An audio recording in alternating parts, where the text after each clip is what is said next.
chope ces infos via la NASA. C'est pas PPDA, c'est pas Chazal. Tu crois que tu sais mais tu sais pas. Poto c'est les actus de PA. Première actu les amis, on va parler d'âge, de vieillesse, de précisément des centenaires. Je vous en avais parlé assez récemment. Actuellement, la personne la plus âgée sur cette terre, c'est Sœur André. Sœur André qui a donc 118 ans, qu'on voit juste ici, qui vit dans le sud. Elle détient le record donc depuis le décès d'une japonaise, Kaneta Naka, qui était l'ancienne doyenne de l'humanité. Et ce genre de record, justement, à chaque fois qui est battu, même si Jeanne Calment n'a pas encore été battu, ça devrait continuer à arriver assez régulièrement, puisque c'est l'Académie des sciences de Grande-Bretagne qui a publié une étude démontrant que durant les années à venir, rien n'empêchait les humains de vivre au moins jusqu'à 130 ans. C'est Pardon ça donne envie, hein. 130, ça commence peut-être à Flemme. faire un peu long. Mais depuis 1950, en gros, il y a un graphe de l'espérance de vie, justement, en France. On a gagné 16 années, quand même, d'espérance de vie. Pour les femmes, on le voit, hein, c'est 85,4 ans. Les hommes, est-ce que vous le voyez d'ici, les amis ? Oui. Oui. Les C'est hommes, 80 ans à peu près. C'est exactement ça, peu près 79,3. Et là, j'avais envie de m'intéresser plus particulièrement aux centenaires. Est-ce que vous savez déjà combien, faut estimer quoi, Dans le monde combien en France il y a de centenaires ? En France. De gens qui ont plus de 100 ans en France. Oh, ça doit pas être... Quelques centaines. Oh, je dirais Je dirais, moi, il y a quelques milliers. On est plus sur cet ordre-là Ok. déjà. 1500. Il y en a pas plus. J'aurais dit 4 000. Ils sont nombreux. Hein. Ah, ils sont là. Il y a 26 000 personnes, quasiment 26 000 personnes qui ont le plus de niveau. 100 ans. Qui ont plus de 100 ans, il y a 26 000 Ah personnes. ouais. Bah déjà, après, dis-toi, entre Le niveau, frère. tes centenaires, t'as 100 ans et tes Sœurs André, il y a Oui, déjà c'est une vrai. majorité. Ouais, Il y a déjà une majorité qui se joue, tu vois. C'est, Genre, c'est vrai qu'à un moment, pour scale, j'en ai sur l'eau. il y a 18 ans, t'avais quel âge, Jacques ? Ouais, c'est dur là, monsieur. Oh là, le calcul mental, non. Ouais, j'ai pas écouté la question. Ah, pardon, je te demandais quel âge t'avais il y a 18 ans. À 18 ans, bah, j'avais des 9 ans. 9 ans, donc tu vois, comme quoi. Pardon, je voulais pas te. Non, j'avais pas entendu. Tu l'as mis dans une piéger. sauce. Ouais. Les scientifiques ils prévoient d'ici 2040 que ça va quasiment tripler par rapport au global de la population. Hein, quand même, c'est très peu justement le nombre de centenaires forcément, mais en France, on est quand même la 5e position au classement des pays justement qui en comptent le plus. Devant, on a Hong Kong, le Japon, Porto Rico, Uruguay et en première place, c'est les Japonais. Nous, en France, c'est 0,3% le nombre de centenaires, 0,03 pardon. Et au Japon, c'est 0,006 avec justement ces Japonais. Je vous en parle ce soir parce qu'en fait, on s'est rendu compte qu'il existait des zones dans le monde qui contenaient un nombre justement assez anormal de personnes très âgées qui explosent absolument toutes les moyennes. Ça s'appelle les Blue Zones.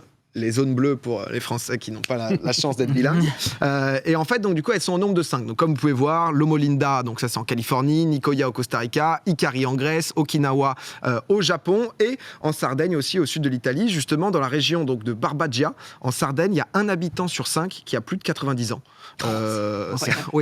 C'est quand même tout simplement 20 fois plus qu'en France, avec une parité quasiment parfaite, parce que comme on le voyait d'habitude, c'est les femmes qui vivent plus longtemps. Donc voilà, on est vraiment sur un petit village très mignon. On pourrait quasiment y faire un festival et On n'en peut plus. Un camping. c'est notre cam ça maintenant. Les pauvres, on les dérange. On va monter une grosse scène là-bas et en fait les zones bleues elles ont été nommées comme ça parce qu'il y a 2 scientifiques au début des années 2000 qui ont commencé des recherches là-dessus et qui ont cessé depuis d'étudier un peu le pourquoi justement les gens vivent plus vieux, etc. Et en fait, je vais dévoiler ce soir tous leurs secrets.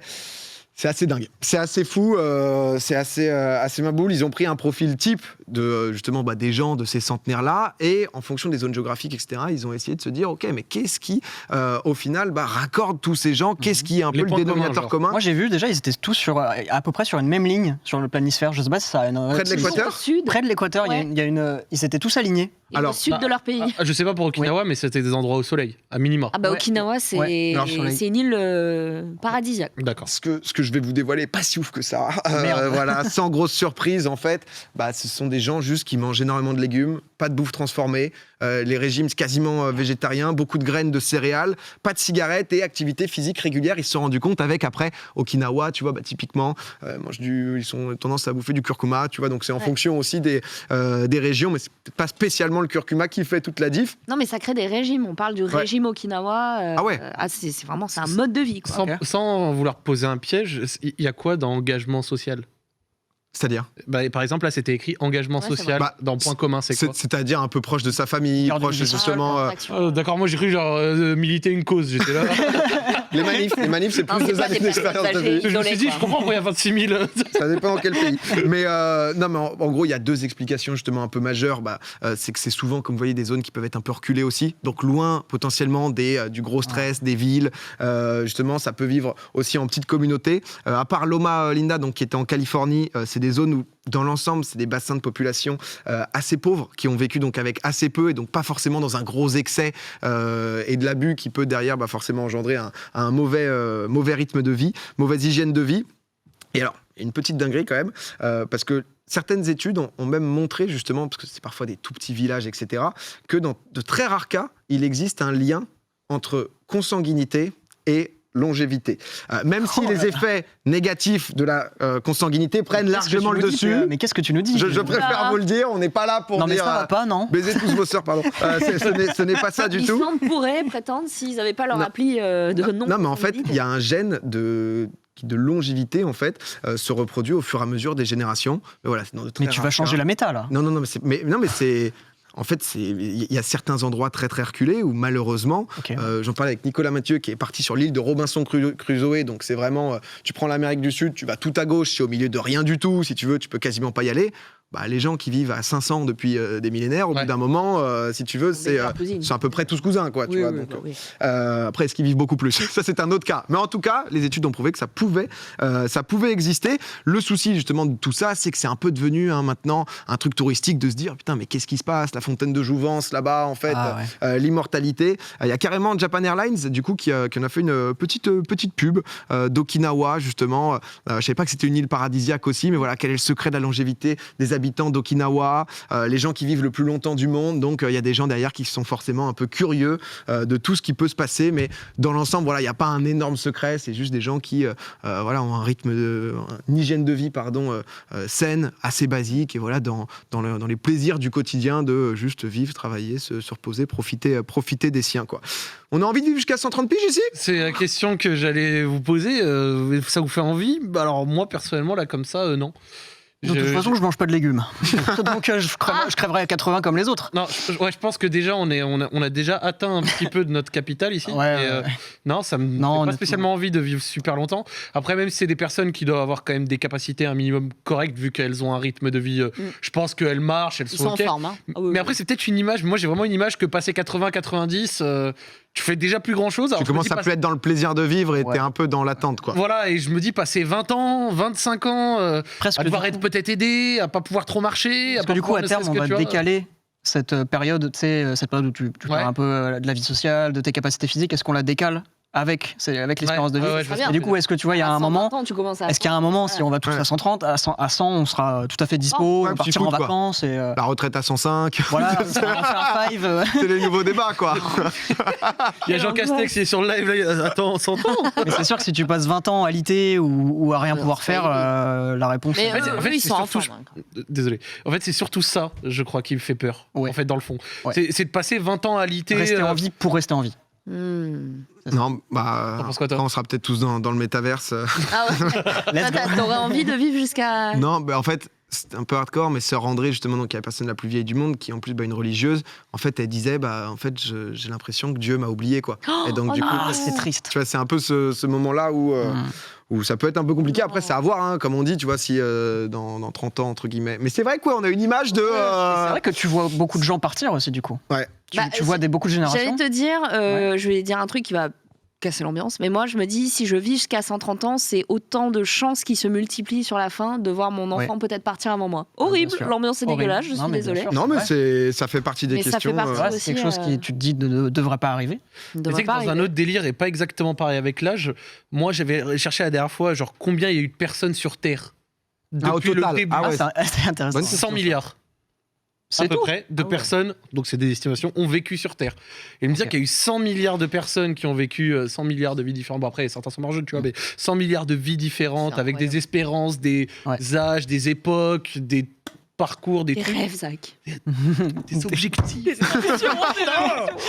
Bref, non, mais c'est vrai, quoi, c'est des questions qui sont intéressantes, je trouve. Tu vois. Ça fait clairement quelque chose. Alors, on va parler d'animaux. Boum, direct. Et je vais pas vous parler de n'importe quel animal, on va parler de léopard. Oh. Regardez un peu, mais... Oh là On dirait ton chat. Magnifique. Oui, c'est vrai. Je vois mon chat, je vois Ouna juste en face. Donc les léopards, ça vit majoritairement donc du coup en Afrique, Asie du Sud-Est, donc forcément en partie menacée.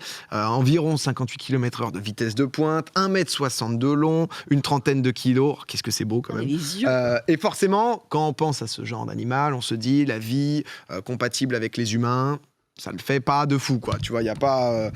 C'est pas forcément recommandé. Ils font partie justement des plus grands prédateurs, des animaux prédateurs au monde. Et pourtant, il y a un endroit où c'est pas spécialement le cas. Je vais vous emmener en Inde, à Berar. C'est une province du Rajasthan, un peu plus précisément. Vous allez pouvoir voir ça. En fait, là-bas, il y a une communauté qu'on trouve, c'est les Rabaris. C'est des bergers qui ont émigré donc de l'Iran vers l'Inde il y a un siècle. Et alors, selon un peu la légende, ils auraient amadoué les animaux et depuis vivent un peu en parfaite harmonie avec eux. Wow. Donc c'est à Berar. Bon, jusque-là, c'est des animaux plutôt tranquilles. C'est-à-dire que là, on est plus... Attention, ça Je cherchais le léopard. Ça a amadoué des chèvres au calme, là, si tu veux. Mais en fait, c'est à Berar qu'on trouve la plus forte concentration de léopards dans le monde. Il y a une grosse colonie de plus de 50 justement d'animaux. Au fil de l'histoire, ils ont adapté donc leur comportement, ces léopards, à la présence des humains pour devenir un peu moins prédateurs. Bon. Il y a quand même l'histoire où les Rabaris, ils sont assez chill. C'est-à-dire que si jamais leur bétail il est tué, il n'y a pas de rancune envers les animaux. Ils considèrent ça comme une offrande au Seigneur. Okay. Donc, ils n'ont pas trop le choix. Ils vont pas aller chasser le Non, mais ils sont un peu... Il n'y a pas de vendetta. Ouais, ils se sont dit, OK, c'est un peu cool. Donc, depuis 2003, en gros, il y a toute la zone autour de la ville qui est protégée pour laisser justement les animaux évoluer en toute quiétude. Faut pas s'imaginer justement que c'est hyper reculé non plus. Ils ont bien compris aussi, les Rabaris, avec l'évolution du monde, etc., quand même que ça représentait, forcément, on y vient toujours, hein, c'est normal, l'attrait touristique de fou pour la région. Donc, ils proposent aussi des petites excursions désormais pour aller observer donc les animaux de plus près, parce que les léopards sont pas non plus en mode tu vas à la boulangerie, tu croises un léopard, tu lui fais un petit check, en mode t'es de la mif, ouais c'est bon, c'est parfait, tu vois, donc on n'en est quand même pas là non plus, hein. Il y a carrément des hôtels de luxe donc du coup qui se sont développés. La classique, hein, on va pas se mentir, au plus proche de la nature, ils se sont implantés pour vivre une expérience un peu unique. Dans l'ensemble, ça se passe bien là-bas. Il y a quand même, ça reste des animaux justement sauvages, donc il y avait eu un petit accident par-ci par-là, etc. Mais que justement, ça reste une exception quand même, la situation à Berar, parce qu'on avait vu... dû à la déforestation, je vous en avais parlé pas mal, notamment des éléphants, etc., que les animaux se rapprochent des villes, et c'est souvent l'inverse, hein, c'est plus les villes qui se rapprochent au fur et à mesure des animaux, et ça se passe pas spécialement de manière aussi pacifique. Magnifique, parce que je l'avais raconté dans un popcorn, je sais pas si tu t'en rappelles, mais je l'avais vu ça dans un enquête exclusive, mais en fait à Mumbai, qui est une ville qui du coup prenait de plus en plus d'espace et sortait, les bords de la ville, donc les abords de la ville commençaient à grignoter à chaque fois sur la forêt, ce qui faisait que les pauvres qui habitaient aux alentours de Mumbai se faisaient attaquer par des léopards qui prenaient des enfants et qui, hop, je te prends ton enfant et je le ramène dans la forêt, tu vois. Et en fait, paradoxalement, je trouve ça beau de voir un autre exemple où cette fois, dans une ville plus petite, avec une communauté plus tranquille, ça s'est un petit peu habitué de génération en génération, et a priori, comme tu dis... la cohabitation se passe mieux. C'est ça. Alors, comme je dis, c'est un peu un exemple particulier, hein, parce que les exemples d'attaques sur enfants, c'est quand même plutôt rare. C'est vrai que, en fait, l'Inde, il faut savoir, il y a genre 30 millions de chiens errants. Ce qui est quand même hallucinant. Et Mumbai, par exemple, justement, il y a de nombreuses attaques qui sont très souvent répertoriées de léopards, en fait, qui tuent tout simplement les chiens errants, etc. Donc, un peu plus glauque, mais en tout cas, il y a une zone. Voilà, on voit justement le léopard avec la ville au fond, et c'est vrai que c'est des choses, je pense, qu'on va voir de plus en plus.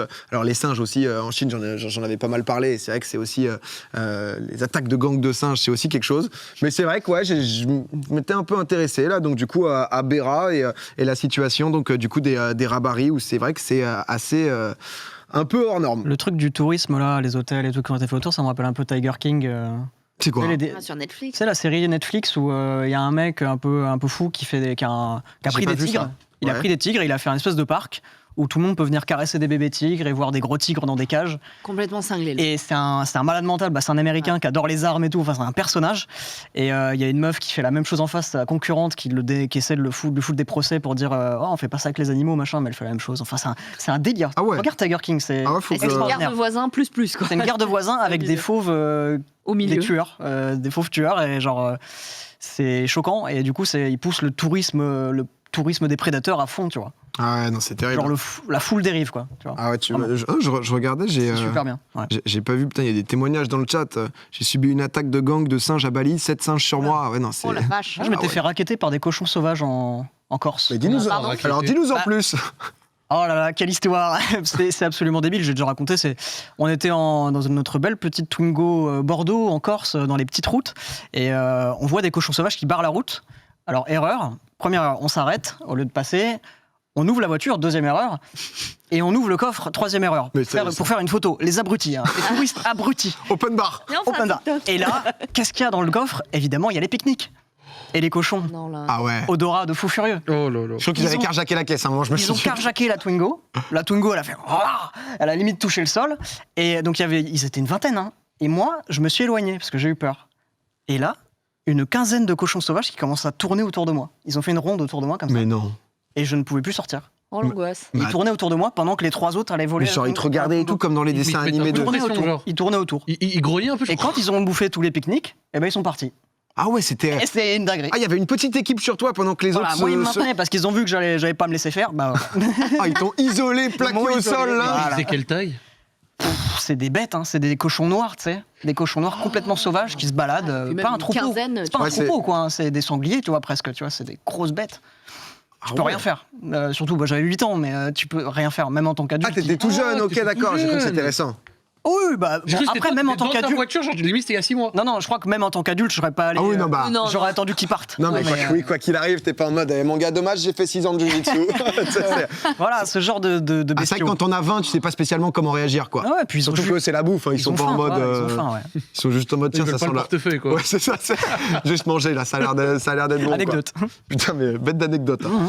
Pour finir, quand on parle du Cambodge, on parle aussi des temples, encore Wat, je crois que ça se dit.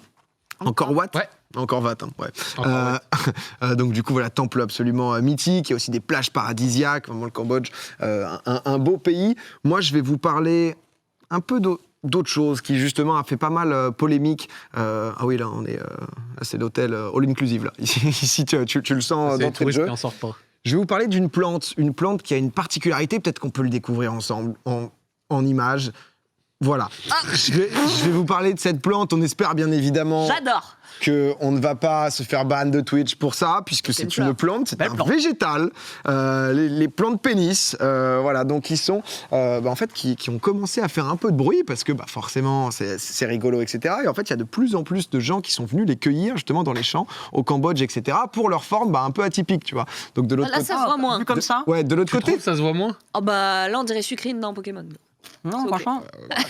Je te laisse à ton imagination. Celle d'avant était quand même un peu plus bon. Je crois, après, on a une photo, c'est vrai que ça crée un certain doute. Mais ouais, donc du coup, voilà.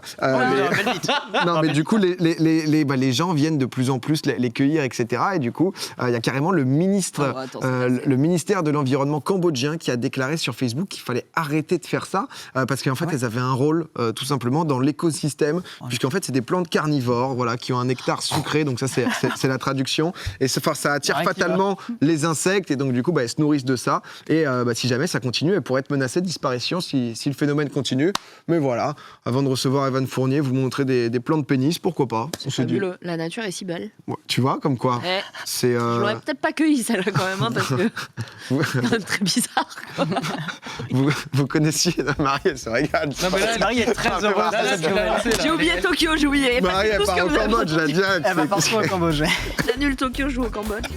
Non, mais voilà, en tout cas, pour mes actus. C'était beau. Décidé de finir en beauté.